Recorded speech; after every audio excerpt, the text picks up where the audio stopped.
Dmitri Peskov. Le plan de paix de Zelensky est une manœuvre américaine pour combattre la Russie jusqu'au dernier Ukrainien. Le porte-parole du Kremlin, Dmitri Peskov, a récemment critiqué le nouveau plan de paix proposé par le président ukrainien Volodymyr Zelensky, le qualifiant de plan américain visant à combattre la Russie jusqu'au dernier Ukrainien. Peskov a souligné que, pour parvenir à la paix, Kiev doit se dégriser et comprendre les raisons qui l'ont conduit au conflit, ajoutant que le véritable plan de paix pour l'Ukraine réside dans la prise de conscience de la futilité de la politique actuelle de Kiev. Par ailleurs, Peskov a réaffirmé que l'ouverture de la Russie au dialogue ne signifie pas un changement dans les objectifs de l'opération militaire spéciale en cours. Il a également accusé les États-Unis et les pays européens de ne pas être prêts à résoudre la crise ukrainienne par des moyens diplomatiques, ce qui, selon lui, oblige la Russie à poursuivre ses opérations militaires. Ces déclarations interviennent alors que Moscou exprime sa volonté de négocier, tout en affirmant que Kiev continue de rejeter cette option. Peskov a également indiqué que les États-Unis pourraient jouer un rôle clé dans la résolution du conflit en Ukraine, à condition de modifier leur politique étrangère actuelle. Dimitri Sergueïevitch, bonjour. Je voudrais vous poser une question. Aujourd'hui, une délégation au placé de la famille des pays africains est arrivée, avec une initiative visant la résolution de la crise ukrainienne. Quelle appréciation portez-vous à cette initiative? Celle-ci a-t-elle des chances par rapport à d'autres initiatives, telles que l'initiative chinoise? Est-ce qu'il y a la possibilité de les combiner, si nécessaire? Et en quoi l'initiative africaine est-elle particulière? Tout d'abord, vous dites bien, plusieurs pays ou des groupes de pays ont déjà exprimé leur intention de jouer un rôle de médiateur dans la gestion de la crise autour de l'Ukraine. Vous avez dit justement, les Chinois en ont entrepris une, nous avons entendu la déclaration du Vatican à cet effet, puis les Africains ont décidé d'intervenir. Il y a d'autres réflexions. En effet, disons, des initiatives plus ou moins concrètes sont en train d'être formulées. La Russie, le président Poutine l'a mentionné plusieurs fois, était, reste et restera ouverte à toute discussion sur toute initiative. Et nous apprécions beaucoup les efforts de n'importe quel pays essayant d'apporter sa contribution dans la gestion de cette crise. La Russie est prête à cette discussion. À quel degré sont-elles réalisables, ces initiatives? Et laquelle peut être réalisée et laquelle non? Bien sûr, tout se joue autour des détails. Tous les détails doivent être examinés. La position de la Fédération de Russie, formulée plusieurs fois par notre dirigeant, est absolument claire. Elle est extrêmement claire. Aujourd'hui, en prononçant son discours devant les chefs d'État africains, Poutine disait justement que cette position convient parfaitement à toutes les normes, à toutes les acceptions du droit international. Elle correspond également à la Charte des Nations Unies. La Russie n'a pas déclenché la guerre. La Russie tente de mettre fin à la guerre déclenchée par le régime de Kiev depuis 2014. Je ne vais pas répéter cette longue histoire, sauf que Poutine l'a racontée aux participants de la délégation africaine, ou plutôt la préhistoire de tous ces événements. Incontestablement, la majeure partie de l'initiative de paix des Africains est absolument réalisable et absolument envisageable.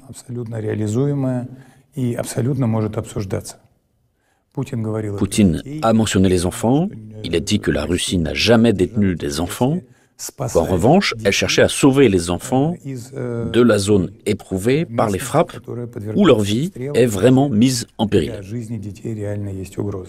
Et la Russie sera toujours prête à favoriser un bon retour de ces enfants chez leurs parents si ces derniers se manifestent et réclament leur retour. Il y a pas mal d'autres aspects que la Russie est prête à discuter de manière détaillée, mais il y a un point important à retenir.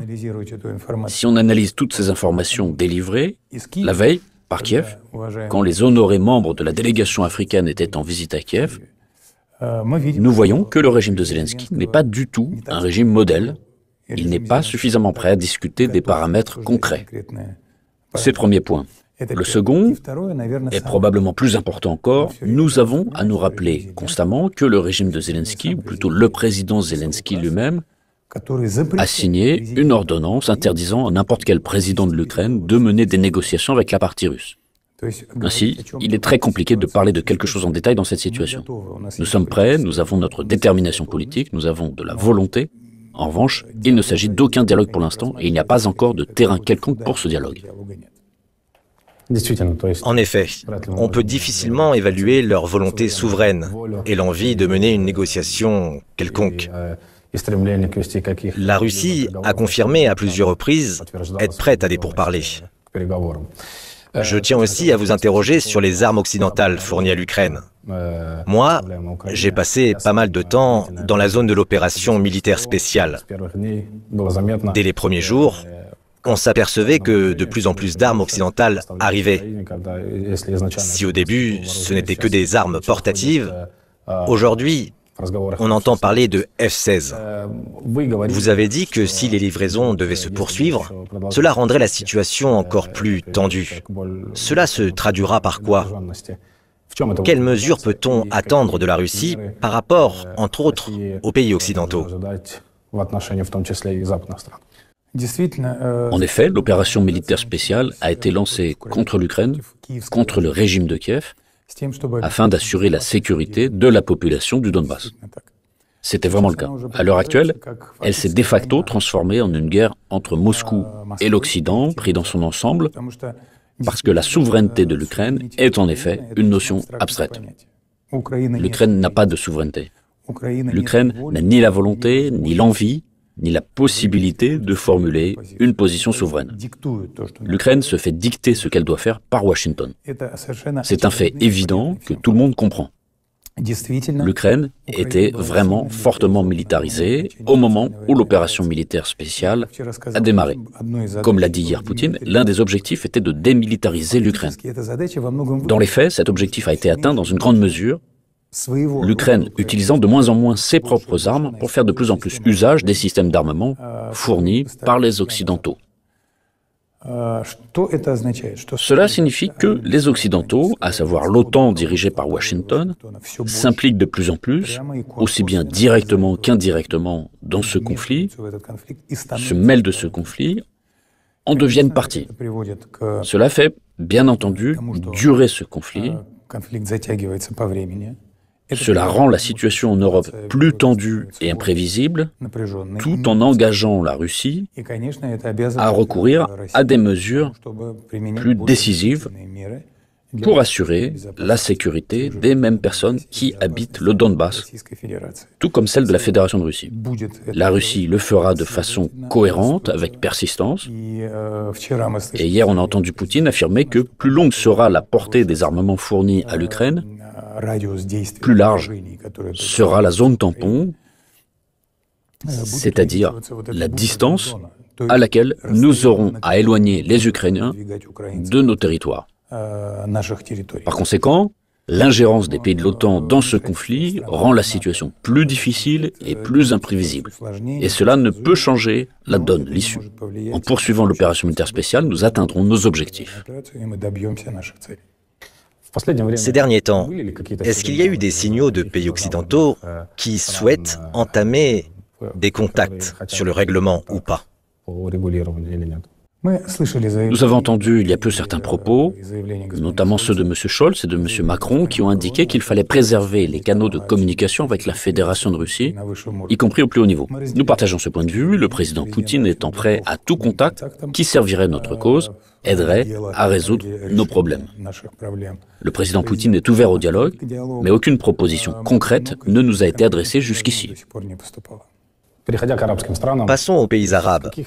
Quels sont les principes et les objectifs qui font consolider à la Russie ses liens et ses relations avec le monde arabe? La Russie a des relations de longue date, historiques et très étroites avec le monde arabe. La Russie, en tant que pays successeur de l'Union soviétique, a depuis longtemps des relations amicales avec de nombreux pays arabes. Elle a prêté assistance à ces pays quand ils mettaient en œuvre leurs industries, leurs économies, leurs systèmes d'enseignement et de santé publique, et tout ce qui s'ensuit. La Russie entretient des relations étroites et avancées de partenariat avec beaucoup d'entre eux. La Russie persistera dans cette voie, Nous y avons un intérêt. Nous estimons que les pays arabes sont nos amis, nos partenaires. Nous considérons que le potentiel de notre coopération, surtout commerciale et économique, n'a pas encore été mis en œuvre totalement.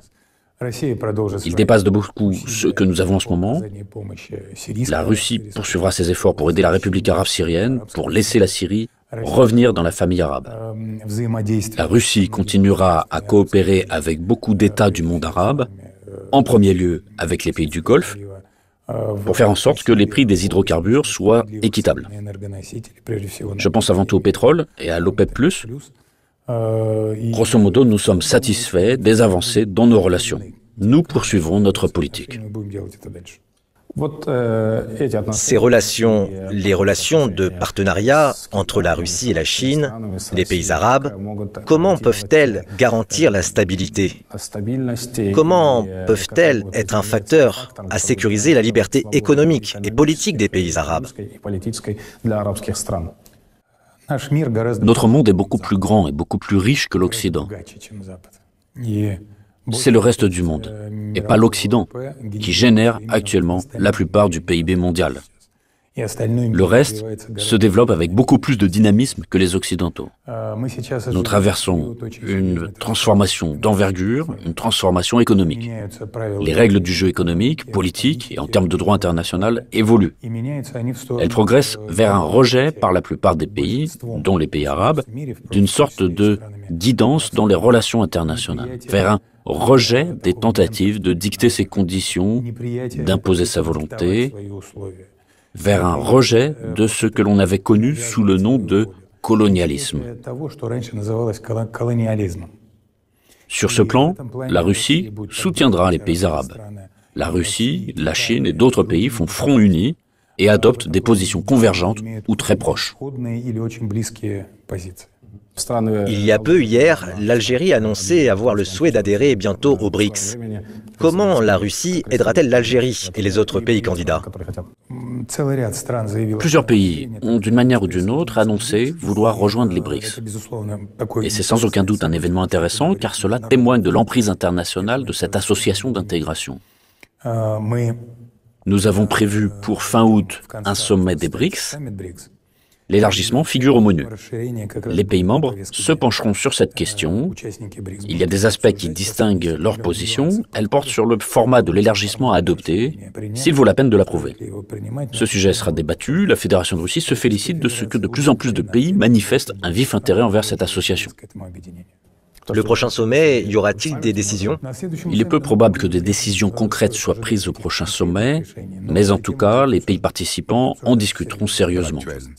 En conclusion, le Kremlin maintient sa position selon laquelle la paix en Ukraine dépend d'un changement d'approche de Kiev et de ses alliés occidentaux, tout en poursuivant ses opérations militaires pour atteindre ses objectifs stratégiques.